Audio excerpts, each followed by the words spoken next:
देखिए लतीफ़ खोसा साहब नया नया पीटीआई में आए हैं, तो वो उस वक्त को भी याद करें जब वो पीपल्स पार्टी में थे। तहरीक वो अच्छी चलाते हैं, ये आप याद रखिएगा। अच्छी चलाते हैं, सिर्फ जुडिशल जो तहरीक था वो उन्होंने अच्छी चलाई थी, जिसमें उनके सर पे डंडा लगा था।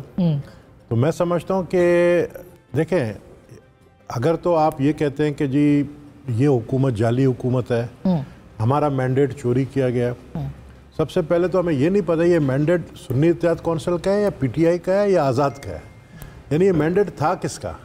और वो 2018 में चले जाए, 2018 में वापस चले जाए, तो उस वक्त जब मैंडेट चोरी किया गया और फिर आप लोगों को दिया गया, तो ये आदत किसने जो है बनाई कि कंधों में बैठकर आना, यानी ये चीज़ें, ये तासुर, ये इम्प्रेशन किसने दी कि 2018 में हम कंधों में बैठकर आए हैं, अब ये लोग कंधों में बैठकर आए हैं।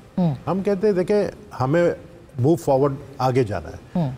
ये चीज़ें, ये तहरीक, ये रोज़ सड़कें बंद करना, बिल्कुल असमा बुखारी सही कह रही है और मरियम साहब सही कह, देखे स्ट्रिक्टली डील करना पड़ेगा। जमहूरियत का मतलब नहीं है कि आप आम लोगों को तंग करके मोटरवे बंद कर दें। इसकी हिमायत कर रहे हैं कि सख्ती से निपटा जाए। बिल्कुल, देखें जी इसकी रीज़न है, तो इसीलिए आप मोहसिन नकवी साहब को यहाँ ला रहे हैं। इसकी रीज़न है, मुझे आप बताएं कि अगर आप मोटरवे को बंद करते हैं तो मोटरवे को बंद करने से पीपल्स पार्टी या मुस्लिम लीग नून वाले या वजीर जो हैं वो अफेक्ट नहीं होंगे, आम लोग अफेक्ट नहीं होंगे। आप जो है कल सिंध में तो ऐसा नहीं हुआ, वहाँ आपकी हुकूमत है। मोटरवे इस्लामाबाद का परसों बंद था। अच्छा, इस्लामाबाद का, अच्छा ये जो मोटरवे था जी। मैं आपको एक चीज़ बताऊं, शहर के अंदर भी चले, आप देखें यहाँ से मैं गुजर रहा था, ये जो पार्लियामेंट हाउस के सामने जो रोड है, ये एम्बेसी रोड, कुर्सियां लगा के बैठ गए। वो जमात इस्लामी थी, जमात इस्लामी थी। चले आप ही के साथ है ना, जमात इस्लामी ऑपोजिशन है सर, जमात इस्लामी का तो ना उसमें डाले।